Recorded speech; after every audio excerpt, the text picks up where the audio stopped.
Primeiro, eu gostei muito que tu citou o Jonathan Haidt. Eu não estava esperando que tu fosse citá-lo como uma referência, como psicólogo social. Ele tem um trabalho extenso, maravilhoso sobre o nojo e sobre tudo aquilo que nos propõe a sermos mais ou menos conservadores. Inclusive, eu recomendo para vocês o livro dele, que é A Mente Moralista. Tem um texto dele enorme falando sobre inúmeros dados referentes à infelicidade de jovens progressistas de esquerda em relação a jovens conservadores de direita nos Estados Unidos. E o que ele se concluiu a partir desses dados, né? Porque não adianta a gente ter acesso a inúmeros números, né? A várias informações se a gente não consegue realmente interpretar essas informações. E a conclusão que ele teve é que, geralmente, pessoas mais à esquerda, mulheres mais à esquerda, elas têm baixo nível de autoconfiança e baixo nível de crença de que elas realmente têm a capacidade de conquistar e de ter algum tipo de atitude eficiente no mundo. Então, geralmente, são mulheres que acreditam que existe o capitalismo prejudicando elas, o patriarcado, o machismo, ou a igreja, ou os seus pais. Enfim, inúmeros impedimentos que fazem com que elas acreditem que qualquer tipo de atitude delas vai ser inútil, vai ser contraproducente. Em comparação com as mulheres de direita dos Estados Unidos, que têm crenças maiores de que emancipação. Ou seja, as mulheres de direita estão sendo mais feministas em relação às suas próprias crenças do que as mulheres de esquerda. Então, o que a gente precisa? De mais feminismo do que a Bertolazzi propõe, porque as mulheres de direita conservadoras têm maiores crenças de que elas são capazes, de que o trabalho duro funciona, de que elas têm a devida capacidade de enfrentar qualquer tipo de dificuldade e impedimento, fazendo com que elas reduzam seus níveis de estresse, ansiedade, angústia, frustração e, portanto, resignação. Porque, afinal, se eu acho que o patriarcado vai me impedir, o racismo vai me impedir, o capitalismo vai me impedir, por que eu vou fazer alguma coisa? Por que eu vou trabalhar? Por que eu vou estudar? Por que eu vou negociar? Por que eu vou desenvolver e empreender um negócio? Não existe nenhuma razão para isso, porque nada vai funcionar. Então veja que não basta somente nós termos os dados, mas sabermos entender o que está levando a essas pessoas realmente expressarem esses maiores índices de depressão do que outros grupos políticos. Então eu reitero, parabéns para as mulheres conservadoras de direita dos Estados Unidos, porque elas estão realmente sendo mais felizes por crerem que a emancipação para elas é uma verdade, funciona e que costuma frutificar muito bem na vida delas. E deixa eu me lembrar o que mais que você falou. Ok, sobre revolução sexual, né? A Pietra disse que as mulheres elas são necessariamente mais infelizes hoje em dia por causa da revolução sexual. Eu preciso de dados que eles consigam encontrar relação direta com essa depressão. Porque o que a gente conseguiu encontrar de depressão das mulheres jovens norte-americanas progressistas com a depressão? Existe uma relação direta entre essas coisas. Agora, revolução sexual e depois depressão, assim, ó, pode até ter uma correlação, mas eu preciso de uma relação direta de uma coisa decaindo em outra. Caso contrário, é um viés cognitivo, chamado de viés com correlação. Depois da revolução sexual, houve o acesso à internet. A internet, ela veio por causa da revolução sexual? Não, ela só veio depois, tá? Então, sei lá, a malária poderia ter surgido depois de a culminação de uma determinada guerra. Logo, a guerra culminou a malária? Não necessariamente. Então, a gente tem que saber separar muito bem o que é causa e correlação, e eu preciso de dados, mais uma vez, que consigam provar a relação direta entre uma coisa e outra. E sobre a Índia, né? Ah, porque não sei o que, não sei das quantas. Isso acontece porque é um país que não é cristão, etc. A gente pode falar sobre a Papua Nova Guiné. A Papua Nova Guiné é um país que é majoritariamente cristão e tem literalmente os maiores índices de estupro e de violência doméstica do planeta. É simplesmente terrível, tá? Cerca de 70% de todas as mulheres da Papua Nova Guiné vão ter sido estupradas ao longo da vida. Isso significa que é realmente muita gente, tá? E aí tu vai dizer assim, ah, somente um psicopata vai conseguir admitir isso e talvez nem ele. Não, isso é mentira. Eu recomendo pra vocês um documentário da BBC, tá? E aí ela vai dizer que, sei lá, é controlado pelos reptilianos, alguma coisa nesse sentido, em que o jornalista, ele entrevista diretamente alguns líderes de gangues que usam do estupro como um ritual de iniciação para os seus participantes. E esses homens falam como se fosse a coisa mais natural do mundo, diante das câmeras, sem esconder os seus rostos, de que sim, a gente estupra de vez em quando, a gente vai fazer uma determinada situação, e isso se torna conveniente e acaba acontecendo. E aí o entrevistador pergunta, mas vocês não amam as suas mulheres? Sim, nós amamos as nossas mulheres, né?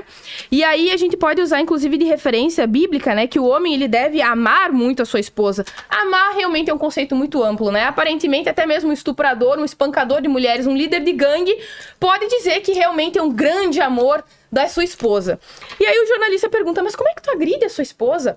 Bem, a gente dá pontapés, socos, puxões de cabelo, a gente também dá golpes de faca, né?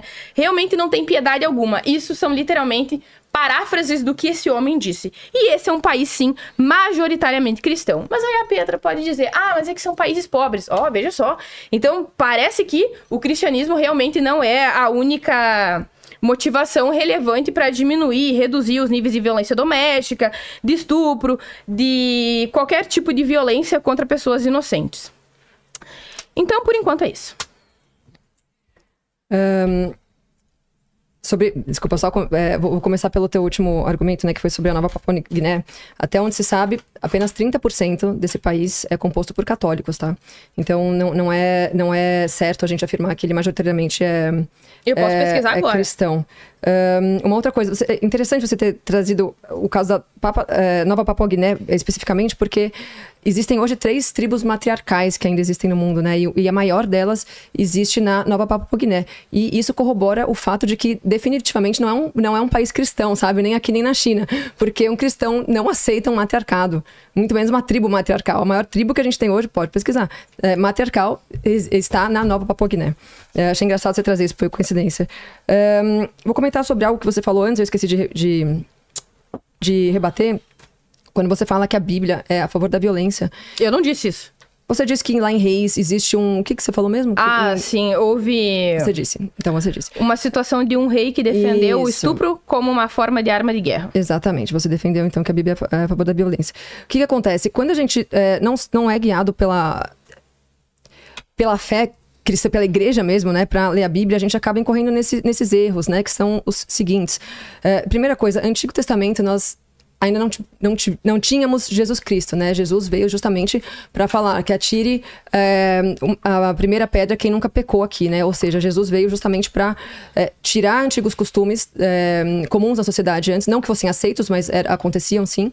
Jesus veio justamente para falar... Aliás, se o feminismo fosse um pouco grato, ele deveria ser muito grato ao próprio Cristo, né? Que foi justamente quem tirou a violência da sociedade atribuída aos homens, né?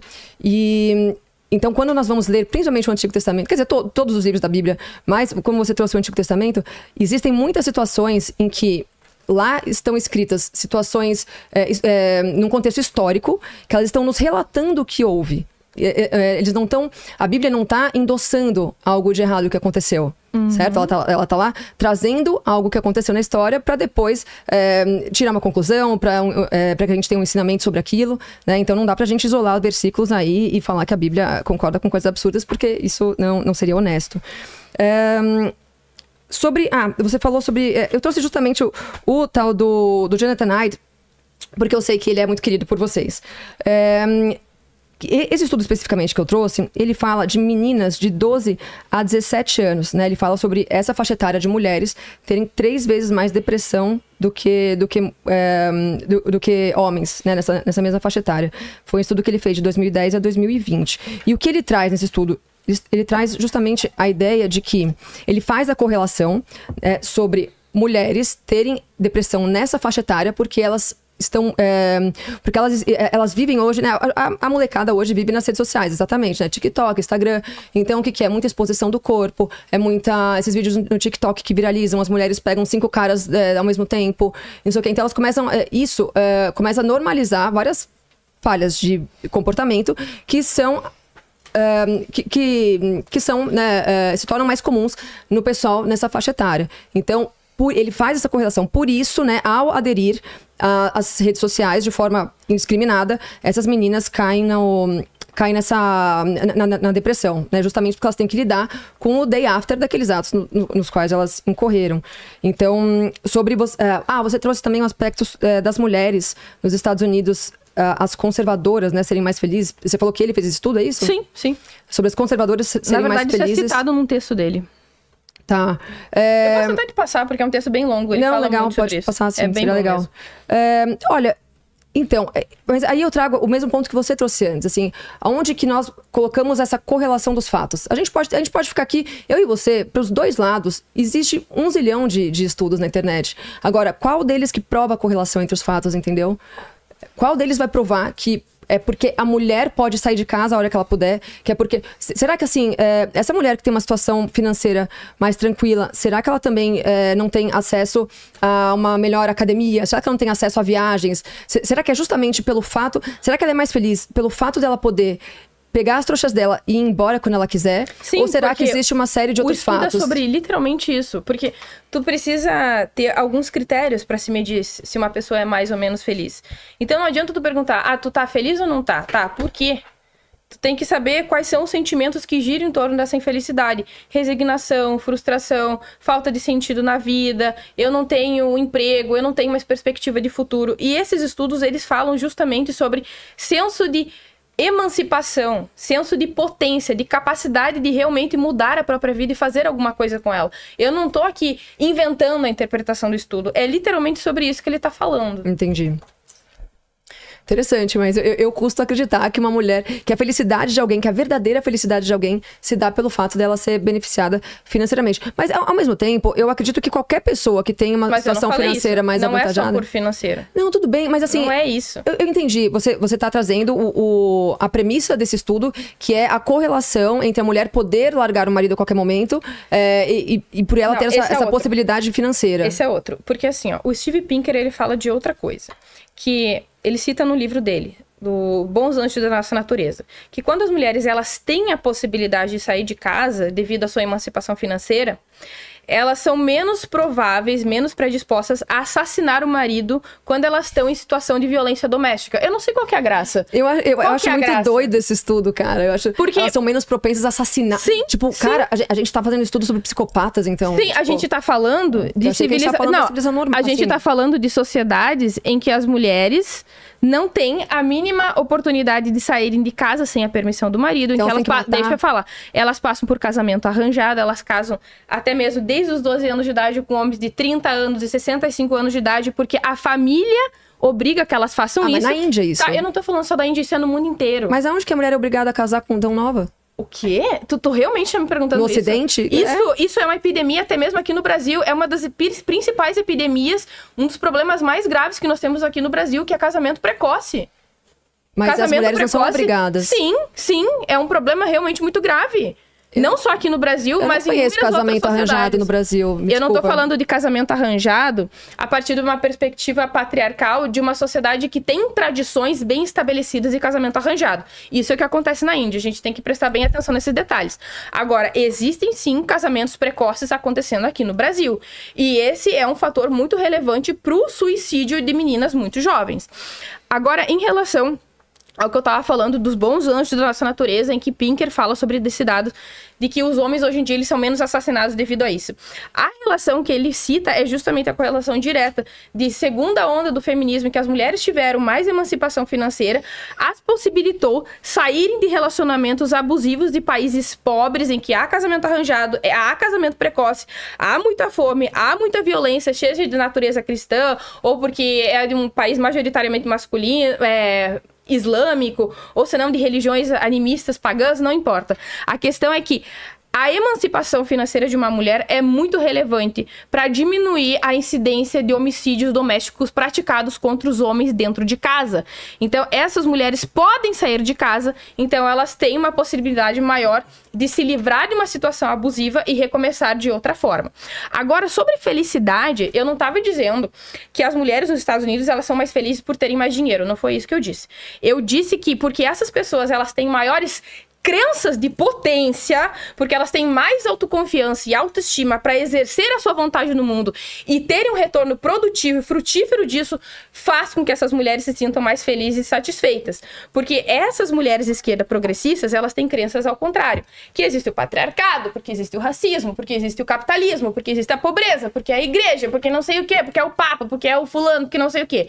Essas mulheres, elas crescem com muita pressão, acreditando que nada do que elas façam vai surtir efeito, além disso que tu citou, que é excelente que tu tenha trazido, que é o excesso de redes sociais. E isso tá afetando tanto as meninas quanto os meninos, gerando muito estresse, muita angústia e, portanto, também depressão, devido à comparação com corpos que são irreais, em relação ao excesso de exposição a harmonização facial, a todo tipo de cirurgia plástica, enfim, a toda uma imensidão de irrealidades que as redes sociais são responsáveis, gerando ainda mais depressão. Então, aparentemente, é isso que eu tenho em mente, né?